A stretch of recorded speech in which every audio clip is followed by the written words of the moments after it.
County Council, I believe you have a statement? Yeah, I think maybe do a roll call first, make sure we have a quorum. Freeholder Bergen. Present. Freeholder Carter. Present. Freeholder Estrada. Present. Freeholder Granados. Freeholder Kowalski. Here. Freeholder Mirabella. Freeholder Wright. Vice Chairman Jallo. And Chairman Hudak. We have a quorum, 5 freeholders present. Okay. County Council? In terms of a public announcement, pursuant to the bylaws of the Union County Board of Chosen Freeholders, in the absence of the chair or vice chair, the clerk is to conduct an election of a chairman pro tem for matters to be discussed. The first item on the agenda this evening is a discussion relative to Resolution 2014-340. Because of conflicts relative to relationships with Kane University, the chairman, vice chairman, and freeholder Vernell Wright were required to recuse themselves from this discussion. Accordingly, we must elect a chairman pro tem, and you can move forward on that, Jim. Thank you, County Council. At this time, I'm going to lead the board in a prayer and a salute to the flag.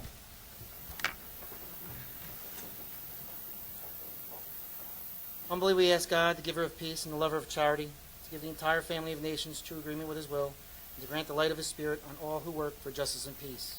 Amen. I pledge allegiance to the flag of the United States of America and to the republic for which it stands, one nation, under God, indivisible, with liberty and justice for all. The board wishes to announce that pursuant to requirements of New Jersey statutes annotated, Title 10, Chapter 4, Section 10 of the Open Public Meetings Act, adequate notice of this meeting of the Board of Chosen Freeholders of the County of Union has been given by mailing the annual meeting schedule for the year 2014, along with periodic changes necessitated by circumstances, to the newspapers circulating within the County of Union who are designated to receive such notice, and by posting the annual meeting schedule for the year 2014 in the Administration Building, and further, by filing the annual meeting schedule with the office of the County Clerk. At this time, members of the board, may I have a nomination for the election of a chairman pro tem? Yes, I nominate Freeholder Linden Carter as the chair pro temp. Second. We have a roll split. Freeholder Bergen. Yes. Freeholder Carter. Yes. Freeholder Estrada. Yes. Freeholder Kowalski. Yes. Freeholder Mirabella. We have 5 votes in the affirmative. Chairman pro tem, Linda Carter.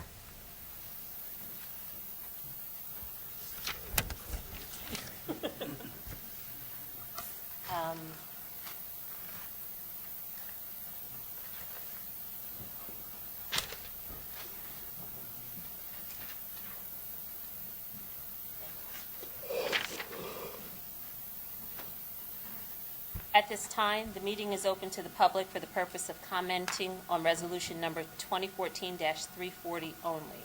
Anyone wishing to come forward, please come forward, state your name and town of residency at this time.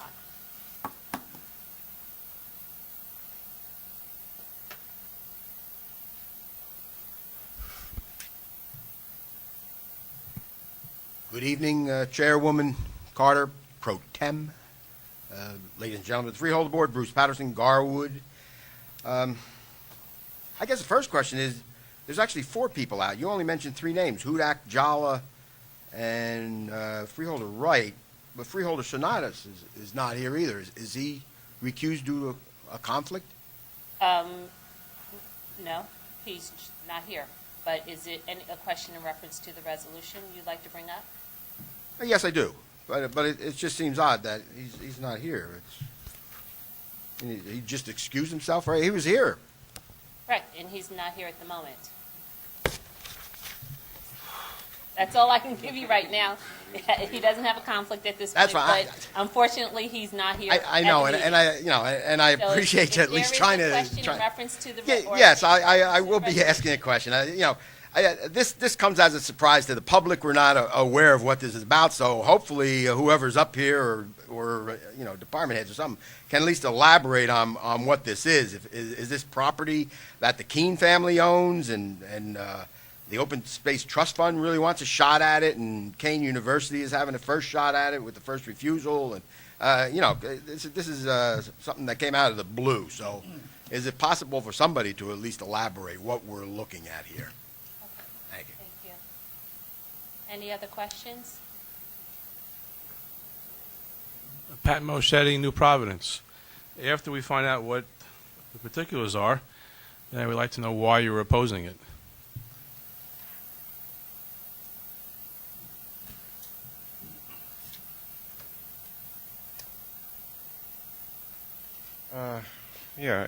John Burry, Kenilworth.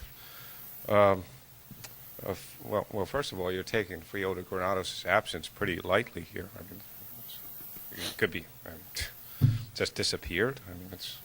Is it anything in reference to the motion? Well, yeah. I mean, there's no way to comment on it without knowing why you're opposing the resolution, or even explaining it. Like, apparently, it looks like Kane University is blocking somebody from purchasing something. And you got 3, maybe 4 people from Kane, and you don't. It just seems like it doesn't have much of a purpose, and you can't really make an intelligent comment based on this. So possibly, and it's, when comment section is closed, you might explain it afterwards, but then nobody will be able to make an intelligent comment because they don't know what it was, what your explanation was, which really should be in the resolution. So this really doesn't seem to have much of a point. That's basically my comment. Thank you. Anyone else at this time? Seeing no one at this time, I will close that portion of the meeting, and I will have County Council just give a brief statement. Thank you, Madam Chair. Basically, what this is the Kane University has what's called a right of first refusal on a certain piece of property previously, still currently owned by Merck Corporation. Having that right of first refusal, Kane University has put the Township of Union on notice that it intends to start its due diligence in order to exercise that right. Township of Union has already passed a resolution in opposition to Kane University exercising that right, as it is a substantial piece of property representing well over $1 million in tax rateables, and to possibly remove that property from the rolls would not only cause financial hardship to the Township of Union, but to the County of Union. The county has been asked to support that particular position, and this resolution would in fact put on the record the board's opposition to Kane University exercising its right of first refusal. Thank you so much. You're welcome. At this time, may I have a motion to adopt Resolution 2014-340? Madam Chair Pro Temp, I would like to move resolution number 2014-340. Thank you. It's been moved by Freeholder Estrada and seconded by Freeholder Mirabella. May I have a roll call, please? Freeholder Bergen. Aye. Freeholder Carter. Yes. Freeholder Estrada. Yes. Freeholder Kowalski. Yes. And Freeholder Mirabella. Aye. Chairman Pro Tem, you have 5 votes in the affirmative. Motion passes. Thank you so much for that. At this time, I am going to actually go back to my seat, okay, which is to the left of me, as chairman, who will come back as chair at this time, and I'll hand the gavel over to him.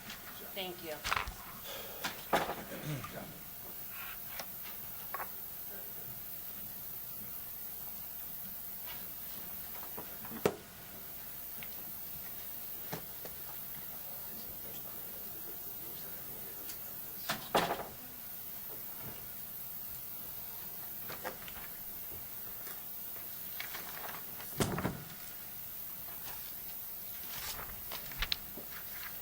want to thank the Chairman Pro Tem for sitting in there. Why, thank you. Chairman, can you note at this time who has joined us back at the dais? I certainly can. Freeholder Wright, Vice Chairman Jallo, and myself are all now present. Duly noted. Thank you, Mr. Clerk. And Freeholder, Okay. Yes? Oh, I'm sorry, also Freeholder Granados. And at this time, we're going to move into the approval of communications. And may I have a motion to approve the communications? So moved, Mr. Chairman. And a second, please? Seconded by Freeholder Estrada. Please read the roll call, Mr. Clerk. Freeholder Bergen. Yes. Freeholder Carter. yes. Freeholder Estrada. Yes. Freeholder Granados. Yes. Freeholder Kowalski. Yes. Freeholder Mirabella. Aye. Freeholder Wright. Yes. Vice Chairman Jallo. Aye. And Chairman Hudak. Aye. Chairman, you have all motions carry. Thank you. Approval of minutes. We have need a motion to approve the minutes of the agenda-setting meeting on March the 6th, 2014, the regular meeting on March 13th, 2014, the agenda-setting meeting on March 20th, 2014, and the regular meeting that was held on March 27th, 2014. So moved. Second. Motion was made by Freeholder Carter, and it was seconded by Freeholder Mirabella. May I have a roll call, please? Freeholder Bergen. Yes. Freeholder Carter. Yes. Freeholder Estrada. Yes, except on the 3:20 agenda meeting. Freeholder Granados. Yes. Freeholder Kowalski. Abstain on March 6th and 13, yes on the others. Freeholder Mirabella. Aye. Freeholder Wright. Yes. Vice Chairman Jallo. Aye. And Chairman Hudak. Aye to all with the exception of the March 20th agenda-setting meeting. I will abstain on that one. Okay. You have, Chairman, you have 9 votes in the affirmative with the exception of the March 6th agenda meeting, 8 votes in the affirmative with 1 abstention. The March 13th meeting, 8 votes in the affirmative with 1 abstention. And the March 20th meeting, where you have 7 votes in the affirmative with 2 abstentions. Thank you very much, Mr. Clerk. We're now going to move into the adoption of the COLA Cap Bank resolution. The meeting is now open for public comments for purposes of commenting on Resolution 2014-341 only. Kindly state your name and town of residence. Good evening, Mr. Chairman. It's Tom Getzendanner, retired Summit councilman, now representing our local Taxpayers Association. So Resolution 341 exceeds New Jersey's county tax limit and establishes the cap bank for future exceptions. Does Freeholder Jallo understand that each and every line item in the budget fulfills a valid social purpose? I think he does. But does he also realize that the individual price tags add up to more than what our taxpayers can afford? Piecemeal decision-making like this is local government's undoing. Please don't break faith with taxpayers and resort to any of the 14 categorical waivers you're entitled to, one of which is the COLA adjustments discussed here. Honor the 2% as if it were a hard, absolute cap, like all your constituent municipalities and surrounding counties are already doing.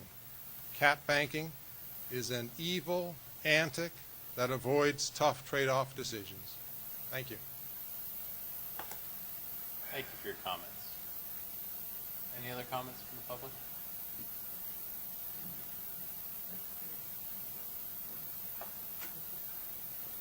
Good evening, Chairman Hudak, ladies and gentlemen of the Freeholder Board, Bruce Patterson Garwood.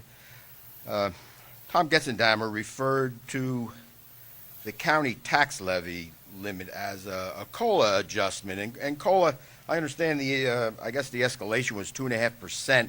I'm not sure if this is COLA or not, but I mean, I would like somebody, possibly Bibby Taylor, the finance director, to explain what this means about exceeding the county tax levy limit. I could see COLA adjustment possibly being appropriation limits, but the county tax levy limit strikes me as it's a red flag. And if somebody could explain why you're exceeding the county tax levy limit, and also, obviously, you're going to be, I guess, under cap, so there's some, and I know it's not real money, but there's a certain dollar figure that will go into the cap bank for any future appropriation limit, any future appropriations that go over the regular appropriation cap. But please, I'd like that to explain. Because actually, there was a Freeholder meeting, this was on there a couple of meetings ago, and I did ask for that to be explained. For some reason, nobody wanted to even explain it. I don't know why. I did come to another meeting, and I said, are you rescinding it? And you said no, so at least you did answer me on that, and here it is again. So I guess the question is, why is it here? What is the county tax levy limit? Or what is it doing? It seems to be a red flag. Is it actually pushing something over the limit, and now we're being taxed more than we should? Thank you very much. Thank you, Mr. Patterson. Director Taylor, would you please give a explanation of the COLA and cap bank resolution?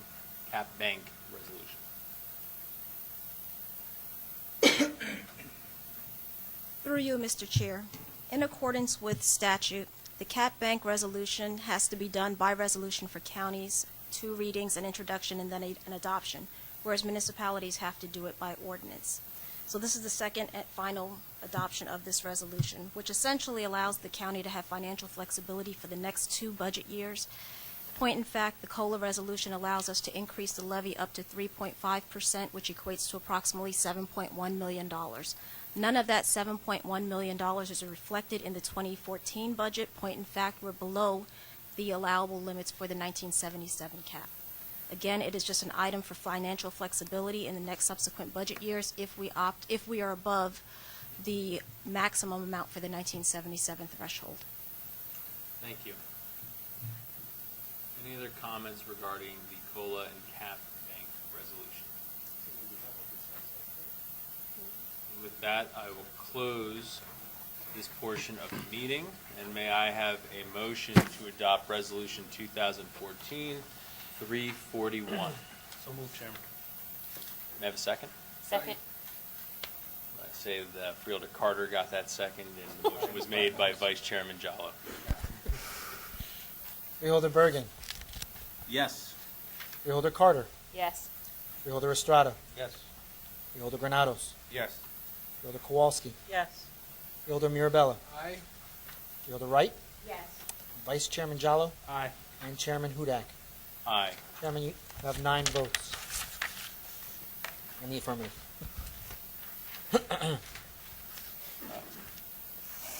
Prior to opening tonight's meeting for public comment, I would like to offer Vice Chairman Jallo, who is the 2014 fiscal chairman, to make a few comments relative to the resolution to adopt this evening's budget, and that resolution is 2014-342. Thank you, Chairman Hudak, and through you, following exhaustive review of the 2014 budget over the past few months, we are now set to adopt a final document tonight. The Fiscal Committee held a series of 4 departmental budget hearings in Elizabeth, Scotch Plains, Mountainside, and Plainfield that were advertised in accordance with the law. Additionally, the board also held a public hearing on our introduced budget on April 10th and a public hearing earlier this evening on the budget amendments, both here in Elizabeth. This budget, as amended, has received approval from the state of New Jersey for the board to consider for adoption. Overall, the county appears to have stemmed the tide of eroding revenue collections while taking long-term steps to create new revenue streams. We are also undertaking proactive measures controlling our costs for future budgets. Since the county manager presented his executive budget, I am proud to announce the fiscal committee was able to reduce the tax levy by an additional $3.6 million. This was done without any loss of jobs or impact to our services. The overall result is a tax increase of just 2.9%, the lowest in a decade. Thanks to our administrative oversight from our county manager and his staff. The county's bond rating remains one of the highest attainable. A recent report from Moody's, the leading provider of credit ratings, research, and risk analysis, reaffirmed the county's bond rating. The report stated that the county's burden to remain manageable given a current modest direct debt burden, while also citing the county's conservative fiscal practices and diverse tax base. We have also been able to increase our surplus by 20% or $4 million more over the past year, a key indicator of our fiscal health, which the rating agencies took note of. As this board has previously noted, the budget is now a year-round process, and we continue to examine all avenues of efficiency. In closing, I'd like to thank the members of the Fiscal Committee, Freeholders Carter, Granados, and Estrada for their work, along with our county manager, our department heads, and of course, our Director of Finance, B.B. Taylor, and her staff. Chairman Hudak, I thank you for your time. Thank you, Vice Chairman, and I want to commend you and the members of the Fiscal Committee, the County Manager, Director Taylor and her staff, as well as all the department heads and many county personnel who took part in the formulation and revision of the 2014 county budget. And this meeting is now open for the public for purposes of commenting on resolutions being offered for adoption only. Kindly state your name and town of residence for the record and the resolution to which you are referring, and please be reminded that there is a 5-minute time limit to speak. Good evening again, Mr. Chairman. It's Tom Getzendanner, the retired Summit Council. Just want to comment on two of the bundled resolutions. Resolution 343, which reappoints Anton Evers as Summit's liaison to the Union County Transportation Advisory Board, and Lou DeSocio as deputy. These are great choices, and they know our community well, and thank you very much for using them. And the other comment would be on Resolution 364. This is the shared services agreement with the Union County Improvement Authority to develop an RFP for Galloping Hill and Ashbrook golf courses. Is this preparatory step for outsourcing these recreational facilities like Morris County has already done, taking them outside our property tax envelope? That would be very important to do because Union County does not belong in the commercial banquet hall business. Thank you. Thank you. County Council, do you have any comments relevant to 364? What 364 is basically the preparation of an RFP, and that RFP, because of the termination, the expiration of the current management agreement with Kemper, which expires August 7th of this year, this will seek either a management concession or a management and concession type arrangement. Does not necessarily mean it is outsourcing. That has not been a decision that the county has made at this point. Thank you, County Council. Any other members of the public wishing to comment on resolutions offered on the agenda this evening?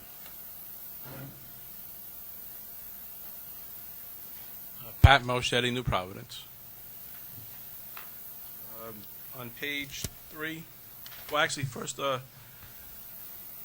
page 2, 342, adopting the budget as amended. In the western part of Union County, which is close to Morris County, there are people in those towns who are selling their homes and moving to Morris County to get a substantial property tax reduction. What that does is takes the taxpayer away from Union County, gives it to Morris County. That lowers the property values of those western communities, which then have a harder time getting newer taxpayers in to pay for Union County taxes. When you do a 2.9% increase, it would stay as the lowest in a decade. Well, that's good. But if you're not showing enough movement in the correct direction downward that other counties are doing, you're giving people who have the opportunity to leave more ammunition to do that. We cannot continue to lose good tax-paying people to pay for these taxes, and you need to come to that conclusion and realization. Page 3, 349. We're getting a government grant to secure beds at a rate of $301 for unaccompanied and undocumented children. The question I have is, how many beds are occupied now at the 10 of the 10 that are guaranteed? What does it cost Union County for these services that we're providing? Are we making money or are we losing money on the daily rate? The last ones are page 4 and 5. They're 361, 362, and 363. They happen to deal with legal services. I was here over a month ago, and I believe both of these Beverly Figueroa lawsuits and the Richmond LaPala were there previously, and we're adding money to them at that time. Now we're adding more money to it. You know, drips and drips and drips. After a while, drips become a flood, floods become a problem. We just keep adding money to these lawsuits. So why are we having lawsuits? Why are we keep spending money to drag them out? My question is, how much money is in the 2014 budget for outside legal services? And what is the name of that account so someone like me can find it in the massive numbers there? Thank you. Director Guzzo, any comments on 349, I'm sorry.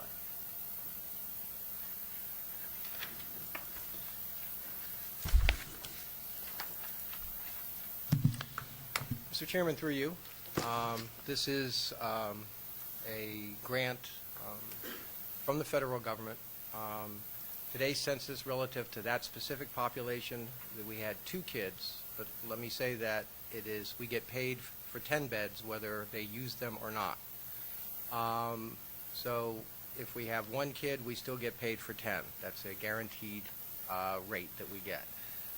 It is a Can we blend. exceed 10? If we exceed 10, then if we have the room, then we will charge them what the per diem rate is. We've not exceeded 10 lately. This is a blended rate.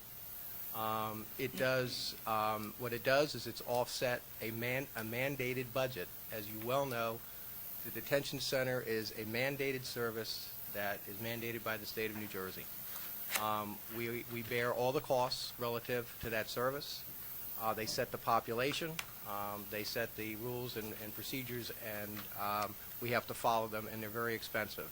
What this does, by having a contract like this, and again, let me say, we are the only detention center in the Northeast that has a contract like this. It offsets our costs that are mandated by the state of New Jersey. Thank you. Thank you. County Council, do you have any idea in terms of your budget for this year on outside council? 342, I believe? 342. $342,000. All right. Any other comments from the public?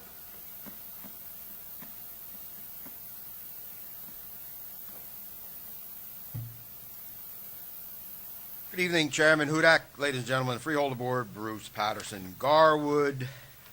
On page 2, on the top there, number 342, about adopting the 2014 budget as amended. I guess you're going to vote in unison, vote yes, and I do understand Freeholder Finance Chair Jala's explanation, which is great, and I'm looking at the surplus page, and yes, I see it actually did increase $4 million, and you had $26 million left over from 2013. You're actually using $20 million in surplus, and yet you're still increasing taxes another almost $10 million, $9.5 million. I think maybe you can do a little bit better than that. I see the budget, the surplus balance remaining is $6 million. I don't know how you do your cash flow, but it looks like you might be able to decrease the taxes a little bit more. Councilwoman Tedesco, she hails from Garwood. The other meeting, she actually did ask that you give the towns publicly here what the breakdown of their taxes are per town. You should have it. You should be aware of it. Hopefully, after I speak, or maybe at the end of the meeting, we'll hear exactly what our tax hit is going to be. And as usual, I'm sure Summit takes the brunt of it. Thank you. Couple items. Number on page 4 and 5, number 362 and 363. That's legal costs increasing $10,000 on both those resolutions. to the tune of $40,000 and $30,000, totaling $70,000. And this one's for Richmond Lapola. And the Star-Ledger did an article 3 years ago that he's sitting in some large broom closet or something doing nothing.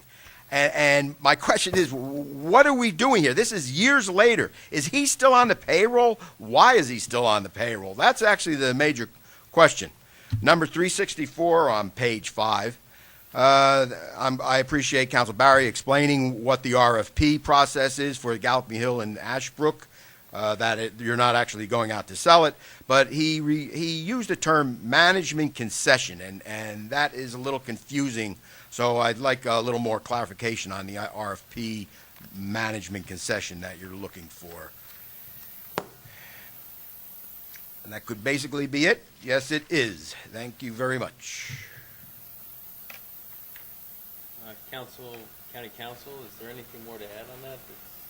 They're looking to develop an RFP to find Right. management for the concessions. Yeah, well, actually, there's going to be an option type of RFP that will be issued, and we will be seeking proposals where it would be a straight management operation where the vendor would be managing it on our behalf.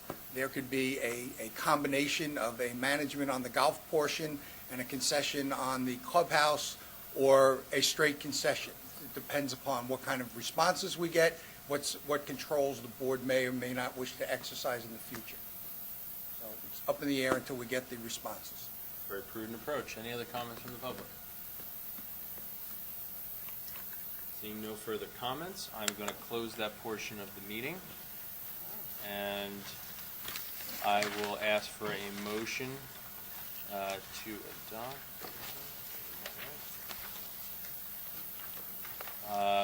resolutions 2014-342, 2014-374. May I have a motion? So moved. Seconded. Motion was made by Freeholder Kowalski, and it was seconded by the Vice Chairman. Mr. Clerk, would you kindly read the roll?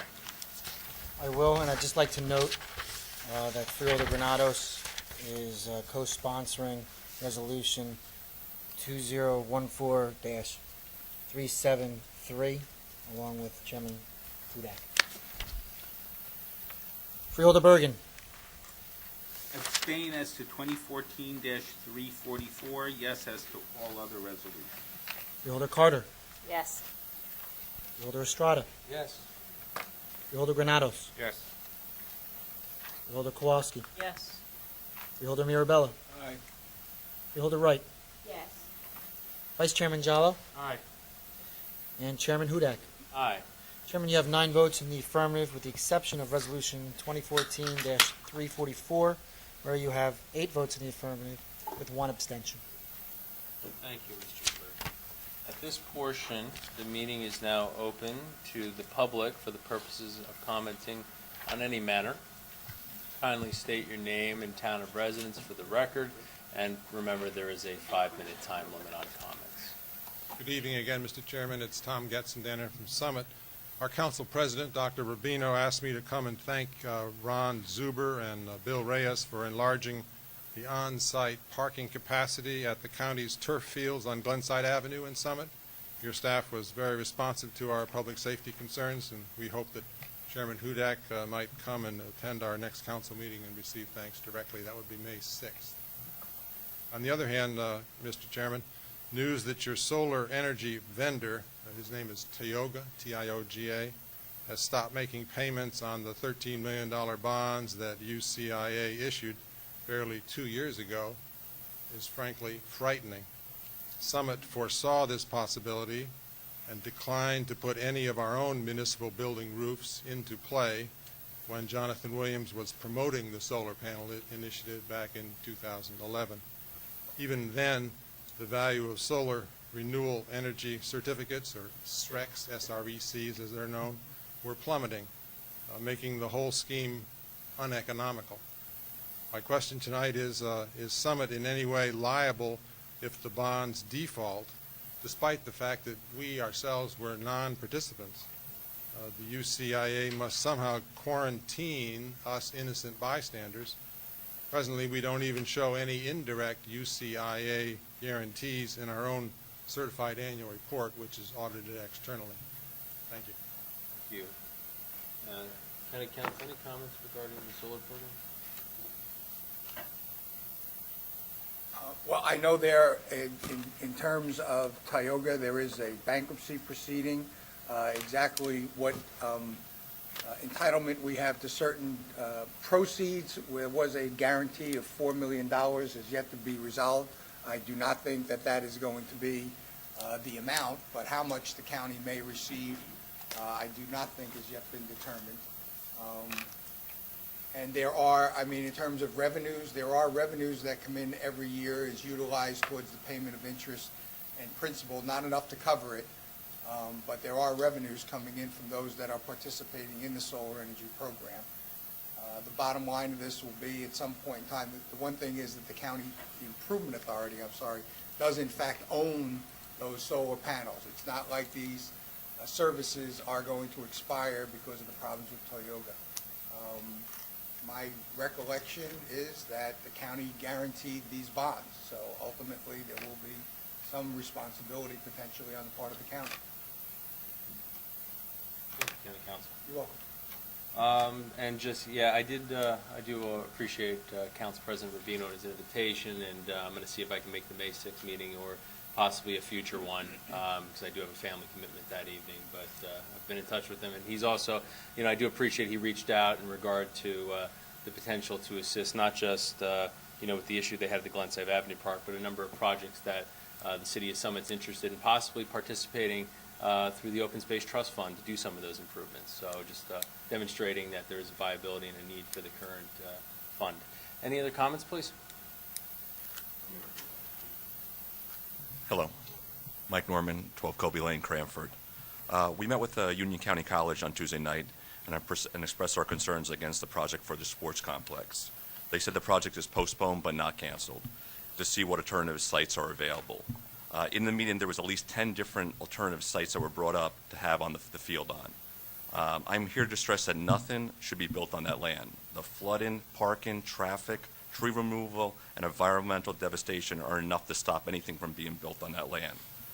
I am hoping that you could reach out to the college and guide them into alternative sites that won't cause the damage that this one would cause. I would also like to address Freeholder Estrada on a few points that he brought up last meeting. The not in my backyard argument is not what we're stressing. We are stressing that anything built on that land and taking out those trees will cause added flooding. Being on the Union Tree Committee that you mentioned, wouldn't have it made more sense that over the last 2.5 years, they would have found another location, and the only location that they found would cause this much environmental devastation? Sometimes the easy solution is not the best solution. I would like also to bring up that on a radio interview by Dr. Nacco from UCC, that he stated that they're saving $1.4 million over the last 2 years and are ready to go with this project. A couple questions. If they have all this extra money, why are we giving them so much money each year? And how is the money being spent and who is overseeing it? Would the money be better spent on getting the students' graduation levels up and with scholarships than have a field that will service about 100 students? How can we get this land designated as open space and preserve some nature in our community? That's one thing that I would like to see if that's possible. It was funny that the day the college had this meeting on Tuesday was Earth Day, and what they're trying to do is so against that. So please help to lead the Union County College to find alternatives and not add to the destruction of this land. Thank you. Thank you for your comment. Hi, Randy Lowe, Cranford, New Jersey. First, on behalf of the Union County Neighbors United, we'd like to thank the Freeholder support for helping the community, Cranford community, with resolving this issue with Union County College, and we appreciate your support. I wanted to just bring up one or two little tidbits about building of turf field. I'm not sure if you use Field Turf, but Field Turf is one of the biggest companies in the country that do turf fields, and I'm not sure if you're using that company for the Turf and Build program throughout the county. But right in there, they have a handbook online on how to, choosing a site for doing a turf field. And right on the first page, when selecting a site, try to choose an area which requires the least amount of removal of trees and other vegetation. It is at this point in time when an environmental impact study may be necessary. I really am not sure if an environmental impact study has been done on this project.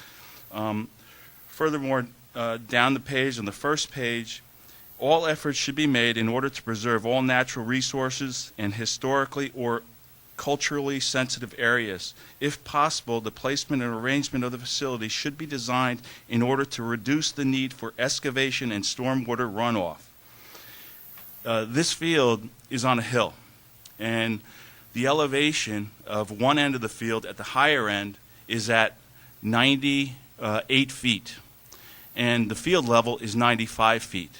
So at the upper end of the field, they have to excavate over 3 feet of soil, and then down the hill, the field height is still 95, but the elevation is 88. So at the other end of the field, it has to be elevated. So there's going to be a tremendous amount of excavation to make this field work for them. I just thought you should know that. Postponement is just a rescheduling an event, and that's what makes us nervous, and that's what we've lost sleep over the last couple of months when we heard about this project. I appreciate you working with the college. Do you think one of the turf and build fields that are currently on the agenda for the county will work for the college? Have there been any meetings with the college to date since they canceled their planning board meeting presentation to Cranford Township, and also they canceled their information session meeting on the 21st to the public, which was supposed to be a question and answer period? Have there been any meetings since you guys have decided to work together with the college to find a resolution to the problem? Will Ron Zuber, the director of parks, and I forget what his title is, but I think he's director of parks, and he manages all these fields. Is he the go-to person that the college will be meeting with on working out a resolution for these fields? And also, is there any way that these woodlands could be preserved as an open space woodland so we don't have to go through this 1, 2, 3, 4 years down the road? Thank you for your time.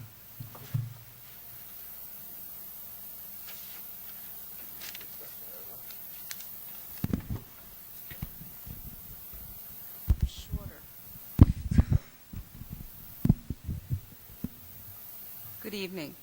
I'm Chemda Mindy Kipnis. I'm from Cranford, New Jersey. I want to thank Chairman Hudak and those members of the Board of Freeholders that helped slow down the UCC sports complex. It is now postponed. What's been done since the postponement, and how will this fact-finding or search stage differ from the fact-finding of the past 2.5 years? Who in the county is working with the college? Who in the college is working with the county? We all know that postponement is not abandonment of a project. We told you previously when we were here a couple of weeks ago about the flooding, about the noise, and the traffic concerns, so I won't repeat that again, but you know. On Tuesday, a group of about 40-50 citizens, including the Cranford Police Chief, attended the Board of Trustees meeting at the college. The current meeting differed from the March 25th meeting that took place last month, in that it was held in the Roy White Theater. That left room for citizens to sit. Last month, the meeting was held in the college boardroom, and before we even got there, before 7 o'clock, the room was filled with students, and we were told that we had to leave the room and stand outside. Some people eventually got seats, and many people who were standing outside couldn't hear and got tired of standing and left. This month, with the change in venue, everybody had a place to sit. But this month, in the middle of the meeting, there was a 45-minute executive session. Not before the meeting, not after the meeting. I don't know about protocols, but it seemed rather odd to have a 45-minute executive session in the middle of a meeting where you know it's open to the public and you have a lot of the public there. It was okay. We got together, we built a camaraderie, we got more people on our distribution list. But it further alienated the community, and it gave us less of a trust in the college's actions. We're fighting for the safety and security of our families and homes. A dozen or so citizens, including the police chief, spoke about many reasons that they were opposed to the plan. And they asked many questions. Chairman Richelieu did not provide any responses or comments during or after the public comment portion of the meeting. So I come here before you to update you on what I have learned in the past 2 weeks since I was here last, and to ask you these questions. The Cranford Planning Committee meeting and the April 21st public information meeting were canceled, so we didn't have an opportunity to ask our questions then. Our petition now has 1,250 voters online and an additional 115 people on paper signatures. That's 1,365 voters. Are you aware that the Rollway River Watershed Authority has written President McMenamin saying that the plan contradicts the current work of the Army Corps of Engineers and their strategic initiatives for the Rollway River Basin community? That letter was on April 4th. It was not mentioned when all the other correspondence was mentioned during the Board of Trustees meeting. We learned from the Cranford Radio on April 11th interview with Dr. Naco, who's Dr. McMenamin's executive assistant, that $1.4 million has been saved over 2 years in pennies, and that the plan has been developed for the past 2.5 years. We reviewed the internet, and we found out that the graduation rate of the school is 6%, according to CompleteCollege.org. The transfer rate out of the school to other schools is 12% per whitehouse.gov. So what happened to the other 82% of the students of the college? The school ties for 18th or 19th out of 22-year colleges. Your time is expired. We need your help, and the school should be using its money for the students. And 3 out of the 4 campuses, the students from there would still have to commute to wherever that project is built. Thank you, It should not be built there ever. Thank you. Just in regards to just a response to those, we do appreciate that you've come and you've expressed your opinions. And as you know, and as we discussed at the last meeting, when the board became aware of this issue, we brought it directly to the president of the university and the Board of Trustees through the Board of School Estimate. And we expressed our desire for the board to reach out to the college. And I appreciate that Dr. McMenamin reached out to myself, County Manager Fiella, and the rest of the Freeholder boards in expressing that due to the many concerns the residents had regarding the project, they've shelved it, and they are looking to work with us to possibly identify other locations. And we're going to do that. In terms of time frames, I don't have anything to report to you this evening. What I will say is that I am proud of their willingness to move forward. So perhaps that's the reason why they postponed a meeting, because, respectfully, it doesn't make a whole lot of sense to have a community meeting to get concerns about a project that may or may not happen, because the location may change. It just may continue to upset people. So, I think at this point, everyone's going to see how this develops. I know County Manager has been in touch and has been in conversations with Dr. McMenamin and the board, and we will continue to have an excellent relationship with our county college. And in terms of the academic achievement of Union County College, this board is very proud of the students who go there. And in terms of community colleges, I really can't speak to the graduation rates, other than many people who do go into a county college situation may not decide that college is for them, and that's a lot of the reason people go in. They go in to take classes, they go in to see if they like the experience, but having attended in previous years the honors convocation for Union County College and seen the many programs that have been developed and are currently being developed, and the high level of achievement that our students that go there from all 21 municipalities, because college is getting so expensive. And parents and students don't want to burden themselves with as much debt, and they want to go to the community college and then possibly move into one of the state universities, or even higher than that. We have met students who've gone on to Ivy League schools from Union County College. It's a wonderful facility. They have tremendous programs. We're going to work with them to find out I think, a good solution to the challenges they're having that address the concerns that you have. And I walked that area after Irene. I saw many of the homes. I saw a lot of devastations. I walked into the homes. So I know exactly where your concerns are coming from, and I think every member of this board does. We're not going to disparage the academic achievement of that school, because the students we're very proud of. They're great kids.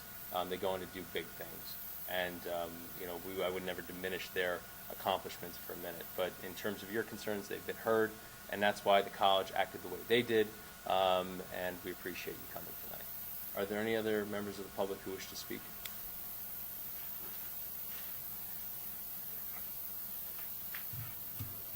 Pat Moschetti, New Providence. Now that the budget is finalized, I would like to ask a question regarding the open trust fund.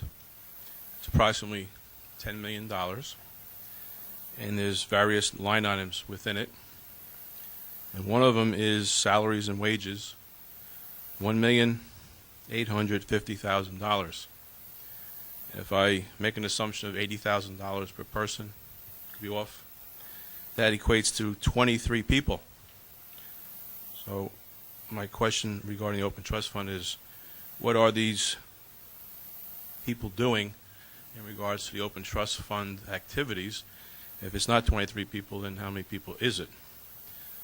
My second question is, when I come into the building here, there's a sign that says everyone must come through the metal detector. I was wondering if there's any exceptions to that rule, because at 5:58 today, somebody sitting in your seats went around the metal detector this evening. So I was wondering if there's exceptions to that rule. Thank you. Thank you. In terms of the Recreation Trust Fund,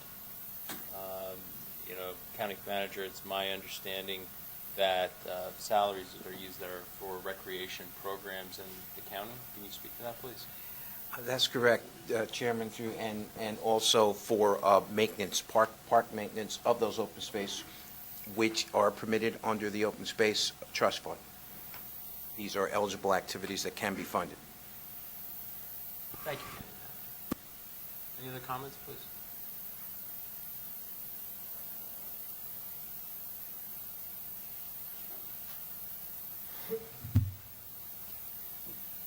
Good evening, Chairman Hudak, ladies and gentlemen, Freeholder Board, Bruce Patterson, Garwood.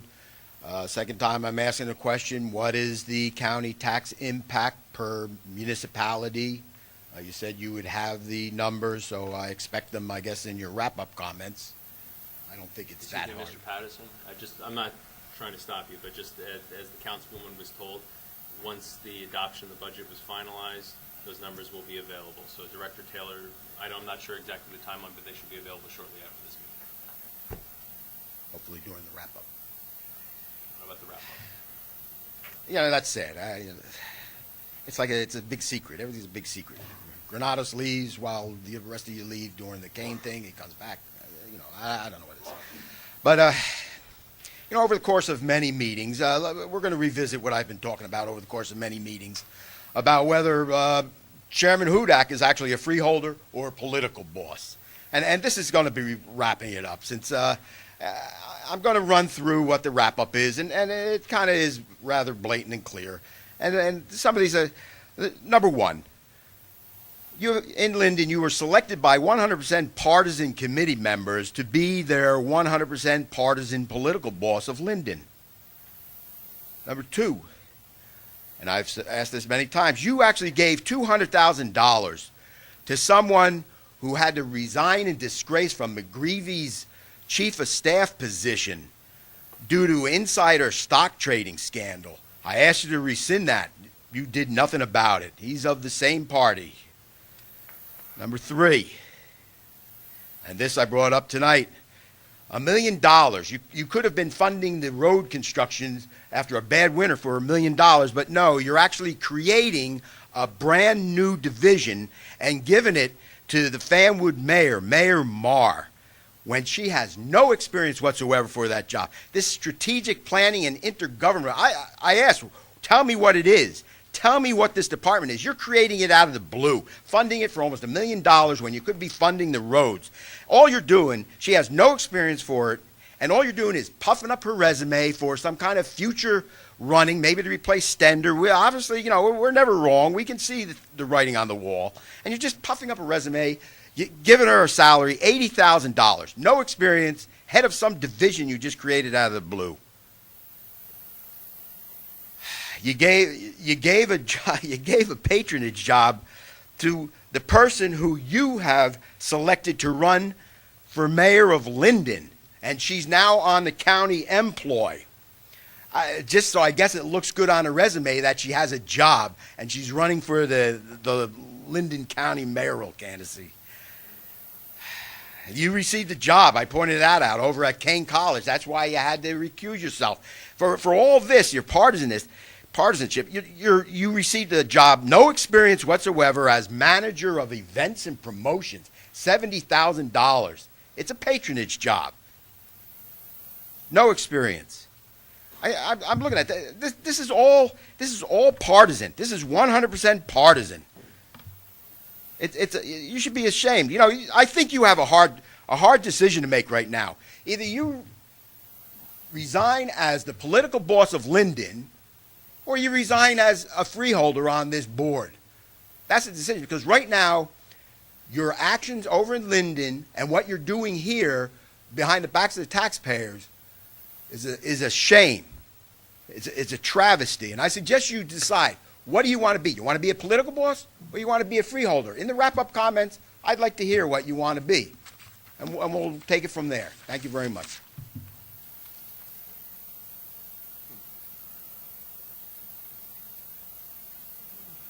Thank you.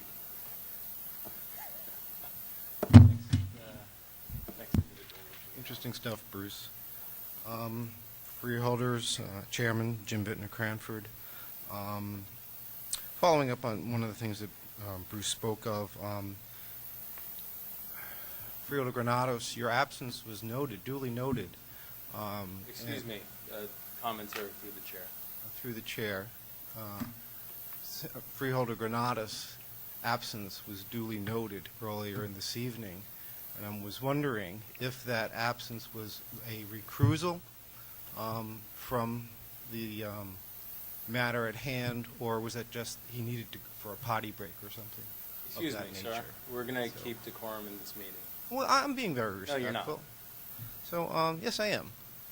So, I'd like to know what is the reason for Freeholder Granados excusing himself from the earlier part of the meeting. That being said, I'd like to move on. I was wondering if the freeholder liaison to the UCIA UCUA has any report on the ongoing investigation to the payment of stipends to the director of the UCIA UCUA. I'd be curious.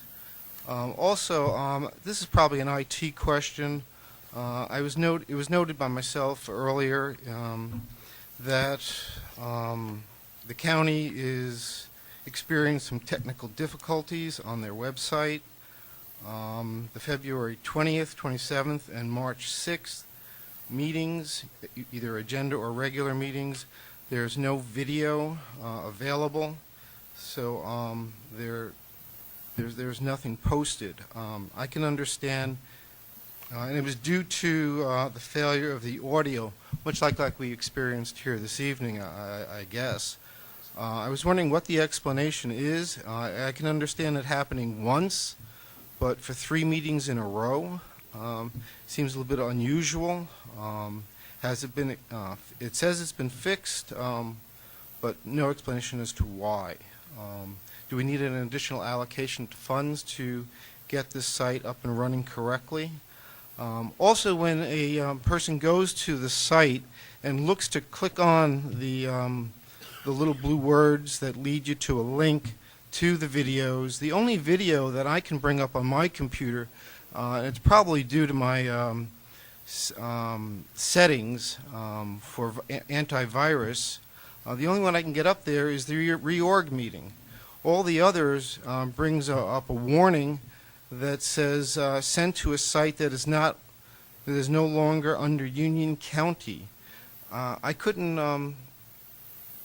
understand why that is indeed happening, and is there a way of correcting it so that the taxpayers of Union County don't have to subject themselves to possibly having their computers infected by moving off the Union County website to another hosting site? Those are my questions. Thank you. Well, in regard to the meeting, your notation that certain meetings were not available is an accurate statement. It's my understanding that the equipment here, which, correct me if I'm wrong, County Manager, we're talking somewhere is around 16, 17, almost only 20 somewhat years old. You know, it's very outdated. Believe it or not, it involves VHS, which is not a very modern medium. And so this year, it's my understanding, and County Manager made sure I was correct before I said this, is that we did budget to upgrade that equipment so that we can better transfer those meetings to the internet, because that is something that the board actually last year under Chairman Carter has wanted to do, and make the meetings a bit more accessible, and include higher resolution images and increased transference to the municipalities that actually broadcast the meeting. So that is something that we should expect over the next year. So thank you for bringing that up. Any other comments? Okay, seeing no other comments, I'm going to close that portion of the meeting, and I would ask for freeholder comments from Freeholder Kowalski. Thank you, Chairman. It's very disappointing to hear some of the discussion that degenerates into political attack. Let me thank the Cranford residents for coming. I don't have much to add to what Chairman Hudak said, other than to say that I do feel optimistic that another site is going to be found.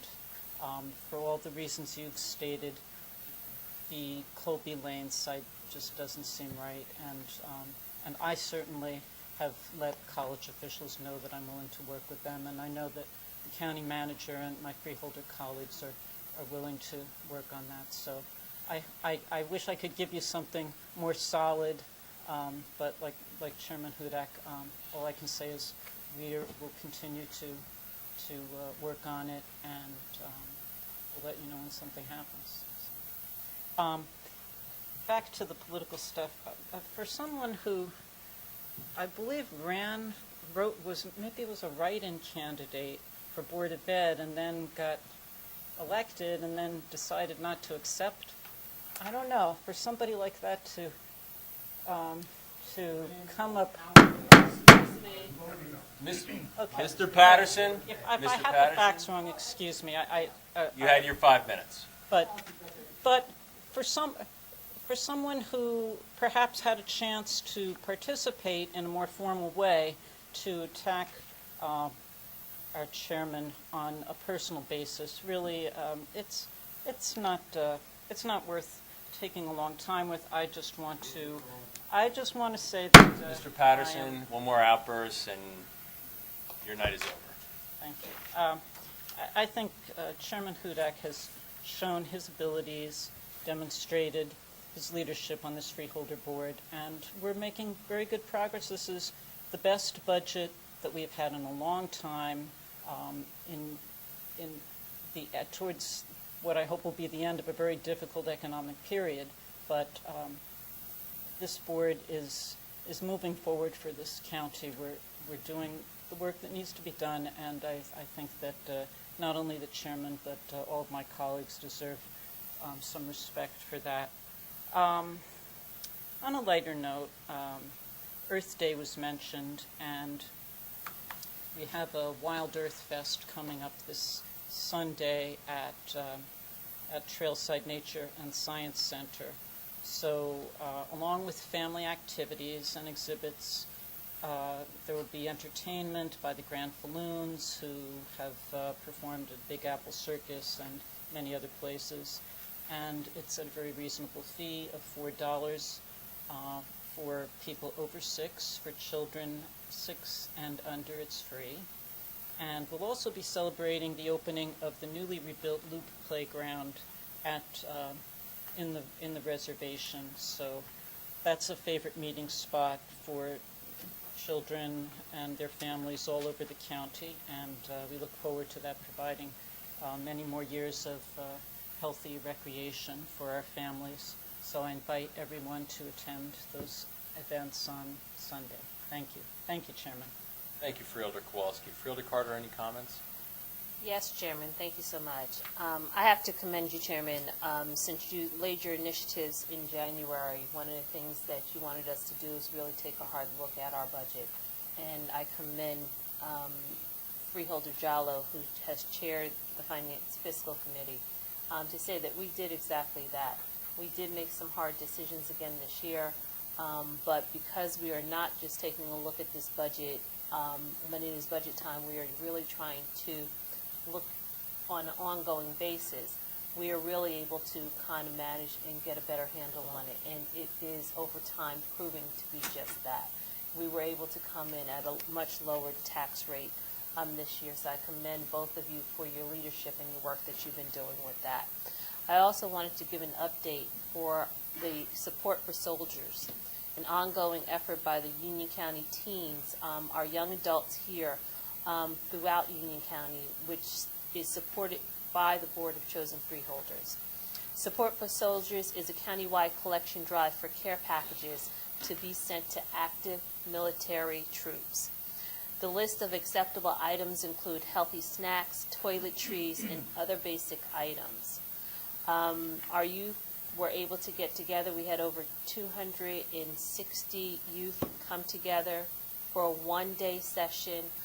They developed this program, they voted this program, and they have put it into full motion.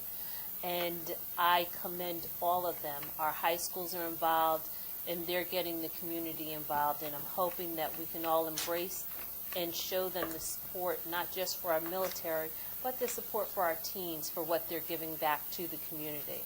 The program kicked off last month at the Westfield Armory, where the participating students had a chance to compare notes with other students from all over the county. They also had a chance to meet with members of the military and learn firsthand how much their efforts are appreciated and is needed. Support for Soldier collection boxes have already been placed at schools, county buildings, and other facilities. So if you pass one by, please make note. A listing is on the front of the collection boxes. If you feel that you would like to make a donation, please do, to help out our youth in their effort of what they're giving back to the community and to our soldiers. A complete list of the locations and an interactive map are available on our website, ucnj2.org/UC-STEP. You can also find a link to the map right on the homepage at ucnj.org. And I invite you to check out the map, find a collection box nearest you, and please make a donation, because our youth have done a fabulous job with this, and we want to make sure that we support them 100%. And our military, who is fighting for us, and making sure that we have our democracy and our freedom. So thank you so much, Chairman. Thank you, Freeholder Carter. Freeholder Estrada.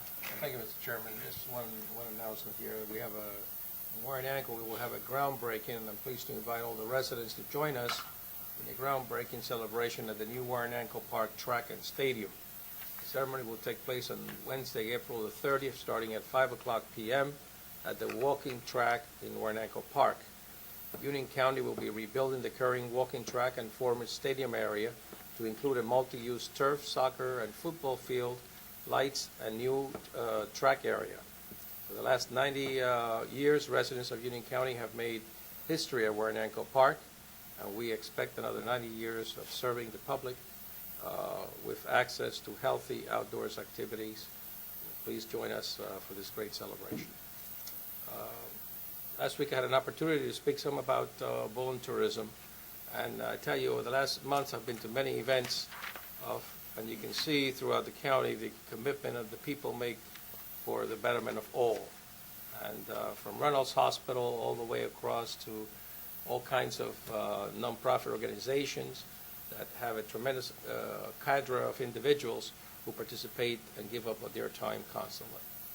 And for that, not only for myself, but I know for my colleagues, we thank them for their commitment. And that will conclude my comments. Thank you, Freeholder Estrada. Freeholder Mirabella, any comments this evening? Yes, thank you, Mr. Chairman. I'd like to invite all residents to join Congressman Rush Holt and myself to participate in Fanwood's 25th Annual Earth Day cleanup this Saturday, April 26th. Participants will be assembling at 8:30 in the morning at the South Side train station parking area, and will spread out across the town for the cleanup. After the cleanup, everyone's welcome to stay and enjoy the Earth Day activities, including live music, children's crafts, and free raffles. This week, we also observe Arbor Day, as mentioned by other freeholders. As part of our annual Arbor Day celebrations, we have distributed free magnolia saplings to schools throughout Union County. We are sponsoring our annual Arbor Day poetry contest for students in grades 4 to 8. It is intended to encourage young people to explore the many contributions that trees make in Union County communities. Poetry contests, the contest entries must be received by April 30th, so there's still time to enter. Schools wishing to participate should contact Michelle Russo at 908-789-3676 or marusso@ucnj to obtain the registration form. Two other quick notes, Mr. Chairman. I had the pleasure and the honor of participating last night in the New Jersey Golf Association opening their offices, joined by you, Chairman, Freeholder Carter, Granados, and Bergen. It was a nice event to see the leadership of New Jersey Golf assembling and for us to welcome them to their new headquarters at Galloping Hill. I want to also add to my colleague's voice the fine job that Finance Chairman Jallo has done and the Finance Committee, the County Manager, the directors, particularly Director Taylor, for their efforts in crafting this budget and contributing to this successful budget. Well, thank you, Mr. Chairman. That concludes my comments. Thank you, Freeholder Mirabella. Freeholder Bergen, any comments? Yes, thank you, Mr. Chairman. I want to comment real briefly on the comments on, I think it's Resolution 341, having to do with the cap bank and the cost of living adjustment. I won't repeat in detail what I've said before concerning the criticisms of our passing that resolution on a yearly basis, but I will say that for us to not pass that resolution, I believe would be a dereliction of our duties. It does not cost the taxpayers any money, but it sets us up to have maximum flexibility in future years should that be necessary, and so I respectfully disagree with those who say we shouldn't pass that resolution. I also want to point out Resolution 214-366, which I sponsored, honoring Janet Edelman, who is a Holocaust survivor. I had an opportunity to hear her speak this afternoon at the Springfield Hadassah annual Holocaust Remembrance meeting. Fascinating. She was a child in Germany and actually came to this country at the age of 10 because of Kristallnacht and other events and just listening to her story. As I said to her and the people gathered there, what is so important is for those who remember the Holocaust to speak about it so that future generations remember it and that it will not happen again. So I did want to mention that as well. I noticed recently the New Jersey Kids Count published their yearly survey of counties. It actually, because of their procedures, it has to do with 2012, but what it announced was that the poverty level for children in New Jersey continues to increase. Though overall, Union County, as a good place for children to grow up in New Jersey, went from 10th to 8th in the state, it's of great concern to me that poverty for children in New Jersey continues to rise. And one of the reasons that I think Union County has risen up in the standings is because we continue to fund many of the programs that we funded in our budget today to help fight poverty and other problems in Union County, and I think it does make Union County a good place to live. I want to second Freeholder Mirabella's statements about the opening last night of the New Jersey State Golf Association offices. He was thanked last night, but I want to thank him again, Armando Sanchez, who's our Director of Golf Operations, who was so instrumental in bringing that project to fruition.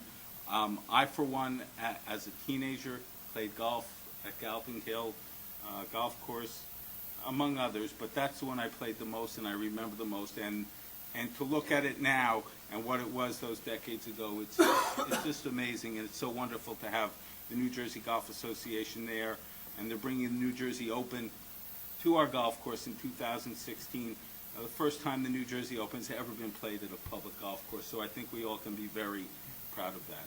Thank you, Mr. Chairman. Freeholder Bergen, great comments tonight. Freeholder Granados, anything to add? Yes. Reference to two topics. First topic, in reference to the Kean University resolution.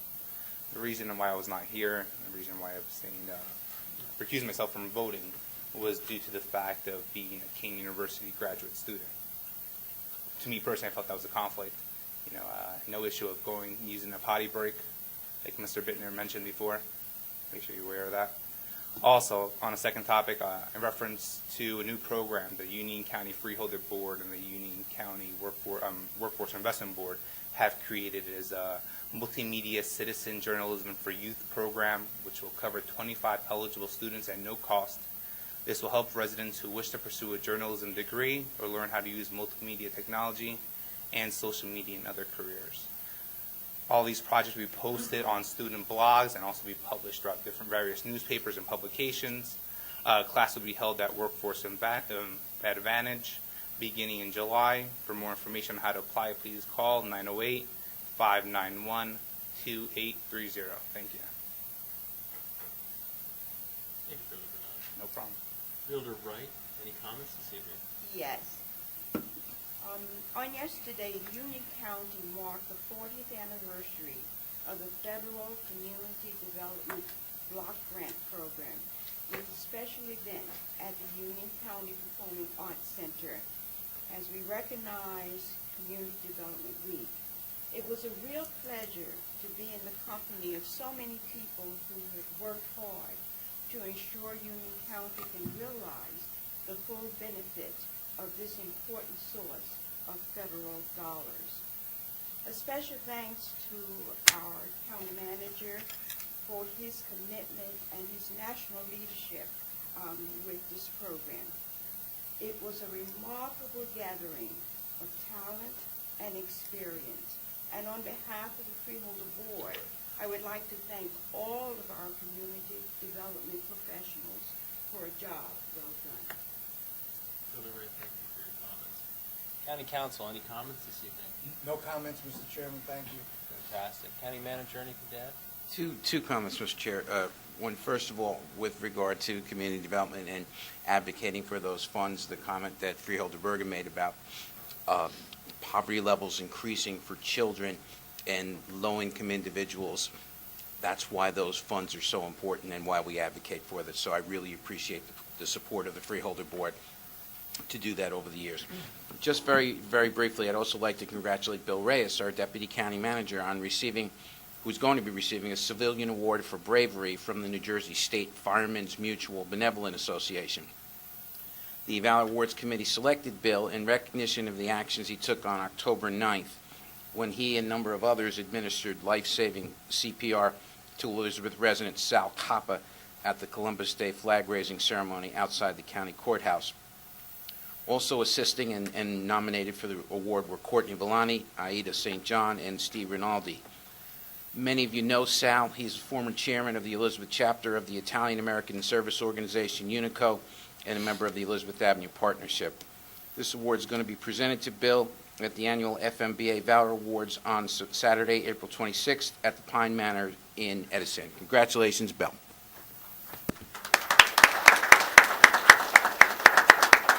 That concludes my comments, Mr. Chairman. Thank you, County Manager. Vice Chairman, anything to add this evening? Yes, briefly, I'd just be remiss if during my comments, I thanked the Fiscal Committee and Director Teller and the County Manager, who certainly all deserve thanks for their part in the budget process. But I'd be remiss if I did not also extend a thank to the directors of each department for their hard work, and also the other members of the Freeholder Board who, during the budget hearings, the attendance of that was really well done by the Freeholder Board. I think on some hearings we might have even had perfect attendance. And then, of course, the input of many freeholders with regard to changes that they'd like to see in the budget. I mean, we went from a number of the initial was 4.2 down to 2.9, which, I don't expect any resident to thank anyone for a tax increase, but I do. I am proud of the strides that we took as a fiscal committee and as a freeholder board to reduce that from the 4.2 from the prior years of 4.8 and 5.3 and 6 in the past.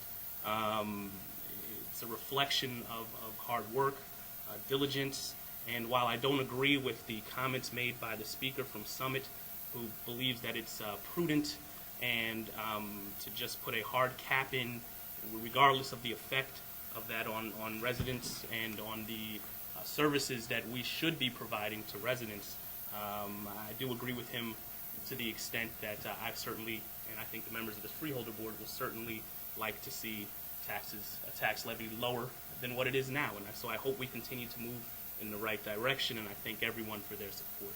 That's all, Chairman. Thank you, Vice Chairman. And on behalf of the board, we appreciate the job that you, Freeholder Carter, Freeholders Granados, Freeholder Estrada did on the budget this year. It was an excellent job, and when we first talked about this budget process, we wanted to have public hearings. We wanted to be very thorough in our approach, and I, as the chairman of this board, am very proud of the job you did, and acknowledge that this is a task that continues throughout the year. And just as you said, I came on the board in 2010 and beginning 2011. We had a very large levy increase that year. 2012 was a nightmare in terms of trying to get that budget balanced. We lost a lot of employees in the county, and it was a very significant task. And last year was a little better, but this year I think we're getting to the point where we're a bit more stable, and we're able to also take on larger challenges to try to keep the fiscal house in order. And you're seeing that in terms of the approach this board is taking, and taking a proactive approach towards the futures of Rummel Hospital. We're looking in terms of other things like corrections, shared services, and all the departments throughout the county, and really looking for efficiencies, ways to save, and ways to offer better services.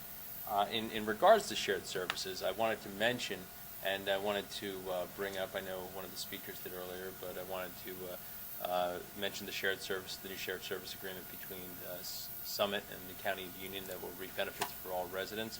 the city and the county embarked on an effort to build additional 55 parking spaces on Glenside Avenue Athletic Field and Watchung Reservation. Parking is desperately needed for families whose children have played on the field, and they can testify that it should be completed within the next month.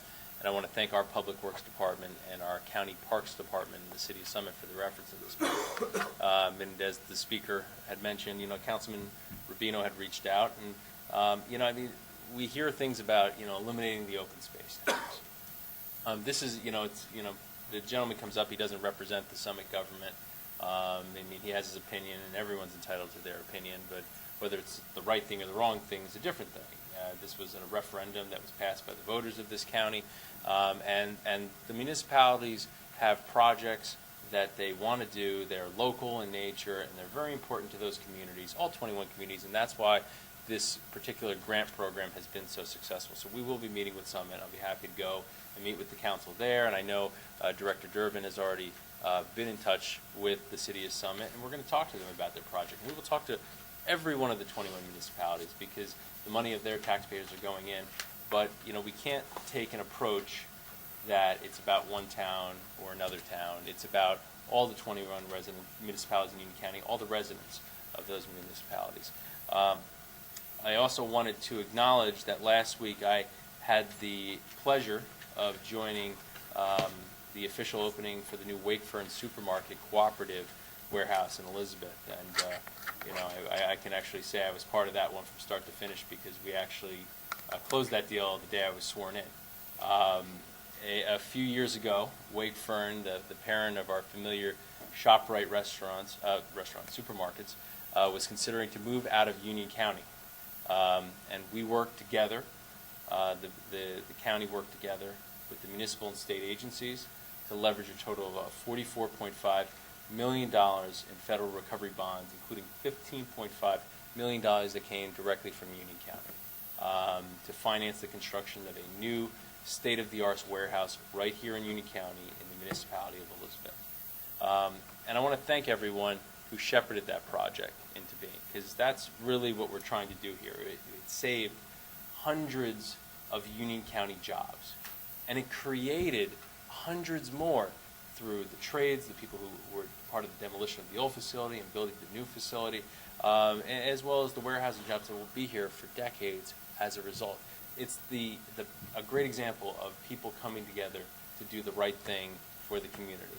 I want to thank Mayor Bolwich. And I want to thank County Manager Fayel, because at the time, County Manager Fayel was our Director of Parks and Community Renewal, and he was leading that team to get that job done. It was a tremendous effort, and then we often joke about being under the gun and pressure deadlines. This really was.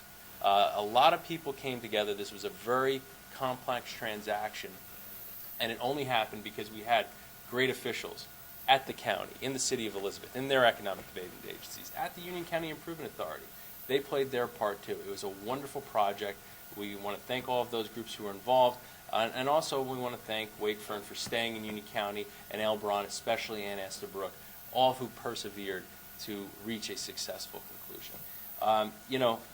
Just to echo some of the other comments that were made by Freeholder Bergen, this is not a reactive board. It's been said before. This is a prudent board. We make good, prudent decisions, and things may sound good, I guess, when people are saying them. We shouldn't do a CapEx resolution. That would be fiscal mismanagement. That would be a terrible financial planning, and if you were looking at these as your personal household finances, that would be a shameful act to put yourself in a position where you might not have an option. We have to be prudent financial stewards. Cutting funding arbitrarily in one part of the county to create another program to create jobs, which people were just talking about that. $1 million for roads, even though the county manager explained that that's not going to affect our ability to pave roads. I was accused of being elected by 100% Democrats tonight to be chairman of the Democratic Party. Unfortunately, we don't really let the Republican committee people choose the Democratic chairman, and they would not allow the Democratic committee people to choose a Republican. But I would note that they're all elected by the residents of their community. We hear a lot of things, and maybe they sound good when people are thinking them up. But at the end of the day, we cut through all the BS. This is really about getting things done. And I have a brick from the old Wakefern warehouse now sitting on my shelf, which is a result of a really great effort, not just on this board, but all the people working in Union County and economic development in the city of Elizabeth, the state of New Jersey, and everyone coming together. That's what it's all about. It's about creating jobs. It's about creating facilities and recreational programs that benefit our residents. So if the best you got for me is I was elected by Democrats to be the Democratic chairman, then I guess we're doing a better job up here at the Freeholder Board. With that, I'm going to ask for a motion to. Motion was made by Freeholder Mirabelle and seconded by Freeholder Carter. All in favor? Aye. That's a good way to end it.